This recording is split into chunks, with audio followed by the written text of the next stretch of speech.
Hello my lovely soul family, आपके लिए एक और रीडिंग लेके आई हूँ जिसका टॉपिक रहने वाला है आपकी जिद और जुनून के आगे आप किसी की चलेगी नहीं। लोग आपकी कर रहे हैं प्रशंसा, तो क्या जिद और जुनून की प्रशंसा हो रही है? ये जिद अच्छे के लिए है, शायद जुनून आपका ठीक जगह इस्तेमाल हो रहा है, शायद इसीलिए आपकी प्रशंसाएं हो रही हैं। शायद इसलिए कह रही हूँ क्योंकि अभी तक कार्ड नहीं निकाले हैं। जिद और जुनून की क्या प्रशंसा हो सकती है और आप किसी के आगे अब आपके आगे कोई टिकने वाला नहीं है। तो सारी चीज़ों का खुलासा करेंगे टैरो कार्ड के माध्यम से। और ये जनरल रीडिंग है, मेल फीमेल सभी के लिए समान है और ज़रूरी नहीं है आपसे रेजोनेट हो जाए। अगर आपसे रेजोनेट होती है तो वाकई आपकी एनर्जी, अगर इसके एक दो पॉइंट भी आपकी एनर्जी से मैच होते हैं तो बिल्कुल आपकी रीडिंग हो सकती है।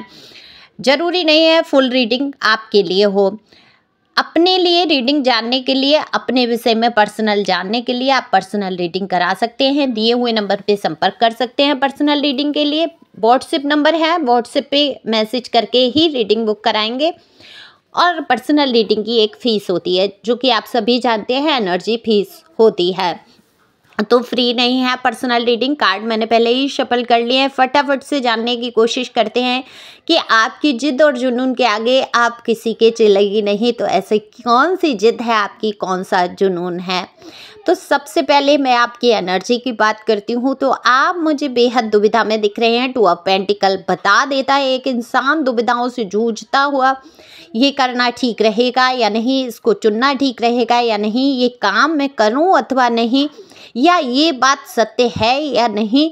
क्योंकि यहाँ मुझे आप 2 जगह झूलते हुए नज़र आ रहे हैं, यानी कि 2 बातों में उलझे हुए नज़र आ रहे हैं। कई दुविधाओं के साथ आगे बढ़ना चाहते हैं।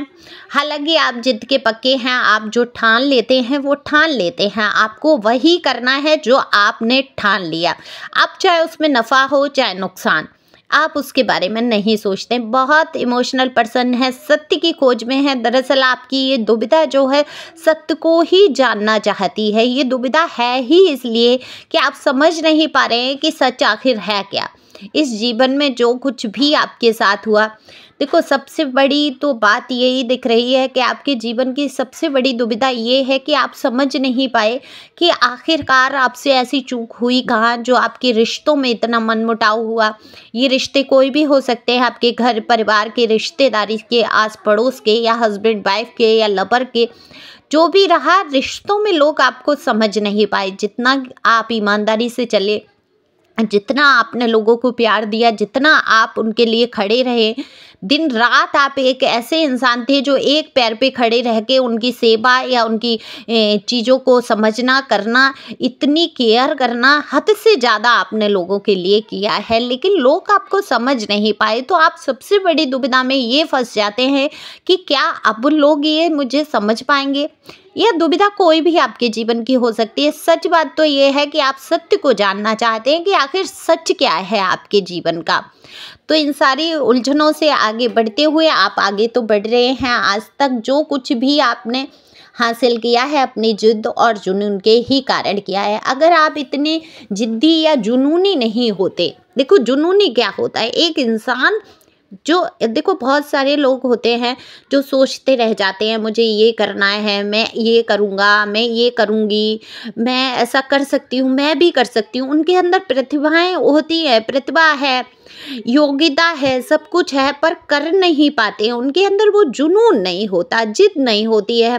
कल कर लेंगे, परसों कर लेंगे, ऐसे टालते रहते हैं। तो कुछ लोग जो होते हैं जिद्दी और जुनूनी हिसाब के, जैसे कि आप हैं, तो वही आगे बढ़ पाते हैं। ये ध्यान रखिए, आप अपनी जिद और जुनून पे टिके रहिए। अब ये जिद जुनून आप अगर गलत कहीं स्थान के लिए कर रहे हैं तो वो तो गलत है ना। किसी बुजुर्ग को अगर परेशान करना है कि इसको करना ही है, इसको घर से बाहर निकालना है, या वो वहाँ गलत है।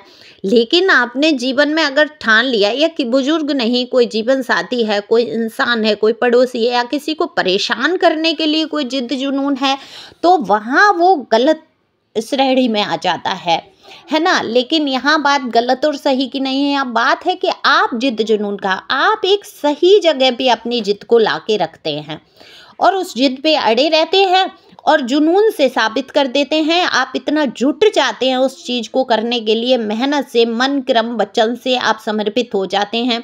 वो चाहे आपकी लव लाइफ हो, कार्यस्थल हो, या कुछ भी जीवन में परिवर्तित करना हो, कुछ लेना हो, आपको कहीं स्थान परिवर्तित करना हो, हर जगह आप अपने जुनून में रहते हैं कि बस मुझे कर गुजरना है। देखो आप कैसे इंसान हो, कोई काम आपने ले लिया हाथ में, आप तब तक सोएंगे ही नहीं, नींद आएगी ही नहीं आपको जब तक कि आपका काम पूरा नहीं हो जाता है। चाहे आप खाएं पिए नहीं खाएं पिए, आपका काम है तो आप उसको फिनिश करेंगे ही। और इसीलिए आप दुविधा में आज फंसे हैं, क्योंकि जो बातें हैं, जो चीज़ें हैं आपके हाथ में नहीं रह गई हैं।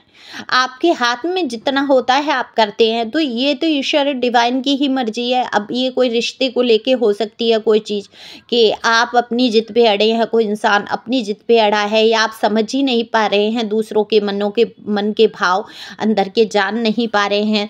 तो सबसे बड़ी ये बात है कि अब आप करें क्या, तो उसमें तो आप कुछ भी नहीं कर सकते हैं।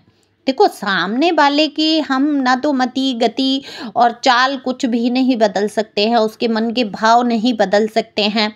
हम सिर्फ अपने आप को भले बदल लें, अपने आप को तसल्लियाँ दे सकते हैं, ईश्वर को डिवाइन को समर्पित कर सकते हैं, क्योंकि कुछ चीज़ें ऐसी होती हैं हमारे हाथ से बाहर होती है। हमारा कर्म है जो हमें करना ही पड़ता है। ईश्वर कहते हैं कि कर्म करो, कर्म करने में आप स्वतंत्र हैं। वैसे तो कहते हैं ईश्वर की बिना मर्जी एक पत्ता नहीं हिलता, लेकिन कर्म करने में आप स्वतंत्र हैं। फल में इच्छा मत रखो कि अब ये मैंने काम कर दिया तो मुझे फल इसका पॉजिटिव ही मिलेगा, या हो सकता है मेरे साथ नेगेटिव हो जाए, ये कुछ मत सोचो। आप अपने कर्म पे डटे रहो, अच्छा कर्मा करो, आगे बढ़ो। फल तो आपको ईश्वर देंगे ही, प्रदान करेंगे ही करेंगे, ये पक्का दृढ़ विश्वास रखो, क्योंकि ईश्वर कभी भी किसी को अकेला नहीं छोड़ते हैं। देखो मेरी तो ये समझ में नहीं आता, संसार में इतने लोग हैं, इतनी भीड़ है, हम सब ही हैं, हम सब भीड़ का ही हिस्सा है कह लीजिए। हालांकि थोड़े से हम लोग डिफरेंट हैं, क्योंकि जो अध्यात्म में आ जाते हैं वो तो कहीं ना कहीं थोड़े से अलग हो जाते हैं। तो आप देखो अध्यात्म में हो, इसलिए मैं आप लोगों की भी कह रही हूँ हम लोग, ठीक है। तो थोड़ा सा सच्चाइयाँ हम जानने लगते हैं। बहुत ज़्यादा ज्ञानी तो कोई नहीं हो सकता, परमात्मा से बढ़कर तो कोई ज्ञानी नहीं है। तो लेकिन हम फिर भी सत्य के कहीं ना कहीं करीब पहुंचने की कोशिश करते हैं। तो मेरी ये समझ में नहीं आता है, इतनी हाय तौबा है किसके लिए, कितना कि अरे वो इंसान इतना पैसे वाला हो गया, हम गरीब रह गए, हम ये नहीं है, हमारे पास वो नहीं है। कुछ लोग कहते हैं हमारे पास इतनी प्रॉपर्टी, हमारे पास इतनी गाड़ियाँ, इतना सब कुछ है, लेकिन कहते हैं ना कि ये दिया किसने, आया कहाँ से। सोचने वाली बात है। जब हमने जन्म लिया था, ठीक है, बाप दादाओं से मिला, तो हमारे बाप दादा भी जब पृथ्वी पे आए थे तब कहाँ से आया। कभी सवाल ये उठता है किसी इंसान के? अगर ये सवाल उठ के और इसका सत्यता में उत्तर अगर दिया जाए तो ये सब हमारे ईश्वर की कृपा से, हमारे कर्म अनुसार जो हमने कर्मा किया है उसी का ही फल हमें इस जन्म में मिल रहा है ना, समझ रहे हैं आप? तो हम बढ़ चढ़ के बात कर ही नहीं सकते हैं। तो हम अपनी जिद जुनून पे अड़ के अपने लिए कुछ कर्मा अच्छा कर सकते हैं, अपने प्रारब्ध को थोड़ा बदल भी सकते हैं। देखो ऐसा नहीं है उपाय करने से प्रारब्ध नहीं बदल जाते हैं या कुछ नहीं, ईश्वर प्रसन्न होते हैं तो सब कुछ बदल सकता है। ब्रह्मा जी अपनी लेखनी में परिवर्तित कर सकते हैं, या जो कष्ट हमें धीरे धीरे मिलने होते हैं वो हमें फटाफट से मिल के और वहाँ निवृत्त हो जाते हैं। जो 10 साल तक हमारे कष्ट चलने होते हैं वो क्या होता है, 4 साल में इतने भीषण दुख आके और 4 साल में ही प्रारब्ध खत्म हो जाते हैं। तो ये लेखा जोखा बदल सकता है ना। बाकी चीज़ें तो हमारे सब कर्म में। तो हम कितना घमंड, कितना इंसान एक दूसरे को दिखाता है, हम पैसे वाले, हम ऐसे, हम गरीब, हम फलाना, रोते रहेंगे। देखा जाए तो हम हर एक इंसान बेनिफिट में है। हर इंसान यहाँ बिल्कुल खाली हाथ और नंगे बदन आप आए थे, सारी व्यवस्थाएं करके ईश्वर ने दी। तो आज किस लिए आप चिंता करते हैं? आज भी ईश्वर ने देखो आपको कितना अच्छा सब कुछ तो दिया, हाथ पैर दिए, बुद्धि विवेक दी, शरीर में बल दिया। अब ये बात और है कि आप इस शरीर की आहुति कैसे, लास्ट में हमारे 16 संस्कार होते हैं हिंदू धर्म में, तो उनको लास्ट में आप जो लास्ट आहुति होती है शरीर की, ये आप कैसा शरीर करके उनके आहुति करते हैं, गंदा कर लेते हैं, इसको बिल्कुल सड़ा गला लेते हैं, या स्वस्थ शरीर की आप आहुति देते हैं। तो जब आप विचार नहीं ज़्यादा करेंगे, ज़्यादा चिंता नहीं करेंगे, तो आप मोटे हैं चाहे पतले हैं, आपका शरीर तो स्वस्थ है, शुद्ध है, और वो पूर्ण आहुति होती है मृत्यु के बाद, क्योंकि शरीर को ही हम होम कर देते हैं, उनका दिया हुआ उनको ही समर्पित कर देते हैं। तो लोग आपकी तारीफ इसलिए कर रहे हैं कि आप जिद में भी रहते हैं, जुनून में भी रहते हैं, आप कुछ कर गुजरने की कोशिश करते हैं, लेकिन आपको ये पता है कि ये सांसारिक चीज़ें हैं और इस संसार में ही छूट के जाएंगी, तो ज़्यादा आप मोह में नहीं फंसते हैं, आप लालची स्वभाव से नहीं हैं, आप सत्यता की ओर जाना चाहते हैं। आपने अपने खुद के कष्टों को खुद ही काटा है, ख़त्म किया है, उसमें ईश्वर का सहयोग रहा है, क्योंकि बिना ईश्वर के सहयोग के तो कुछ हो ही नहीं सकता। तो हम थैंक यू डिवाइन तो कह सकते हैं, शिकायतें तो हम हर पल करते हैं, कम से कम ईश्वर का थोड़ा सा शुक्रिया अदा हम कर सकते हैं। शायद आप थोड़ी सी सत्यता को समझ पाए हों, हालांकि मुझसे ज़्यादा समझदार हैं आप लोग, और ये बातें आप पहले से ही सब जानते हैं। जानते हुए अगर हम मन में बिठा लें और इस चीज़ को अगर हम मान लें, तो हमारे जीवन में कोई दुख नहीं रह जाता है। जब हम समझने लगते हैं कि हमारी सारी व्यवस्था करने वाले ईश्वर हैं, तो हम दूसरे किसी इंसान से लड़ते ही नहीं हैं कि भाई तू व्यवस्था कर, तू खर्चा उठा, तू ऐसा कर, तू ऐसा कर, है ना। ऐसे ही करके तो लड़ाइयाँ होती हैं संसार में। तो आपने अपने बलबूते ठान लिया है कि मेरे ईश्वर जो मुझे राह दिखाएंगे उस पे मैं चलूँगा, उस पे मैं काम करूँगा, करूँगी, और उसी से मैं अपना भरण पोषण जो भी जैसे भी ईश्वर चाहेंगे मैं रखूँगा। किसी से उम्मीद नहीं करना चाहते हैं। हाँ, दुविधा में फंस चुके हैं कि क्या ये सत्यता की सीढ़ी रहेगी मेरे लिए, या और भी कई दुविधाएं हो सकती हैं। उनके लिए तो आप पर्सनल रीडिंग लेंगे तभी वो दुविधाएं दूर हो सकती हैं। मैं यहाँ ये नहीं कह रही हूँ आप मुझसे कराएं, जहाँ सहूलियत हो, जहाँ आपको सही लगता हो, क्योंकि टैरो तो आप बहुत सुनते हैं, कई लोगों से आप जुड़े हुए हैं टैरो में। और मैं ये कहूँगी अब आजकल तो नया नया चल गया है, अब बिलीव करने वाली बात है, देख सोच के समझ के ही करना है, क्योंकि कई लोग मेरे ही चैनल की नकल उतार के सेम टू सेम एक एक शब्द तक मेरा ले लेते हैं। मैंने रिपोर्ट नहीं की, मुझे ध्यान भी नहीं है, क्योंकि एक दो वीडियो मेरे सामने आए तो मैंने देखा कि हर एक शब्द मेरा, टाइटल मेरा, अब कभी कभी ऐसा होता है वो वीडियो पहले लोगों तक पहुंच जाता है और मेरा बाद में पहुंचा, तो फिर वहाँ थोड़ा सा नुकसान मेरा ही हो जाता है। लेकिन मेरे परमात्मा है, वो चाहेंगे तो वैसे बढ़ाएंगे। मैं किसी के खिलाफ कुछ नहीं कहूँगी, रोजी रोटी सबको कमानी होती है।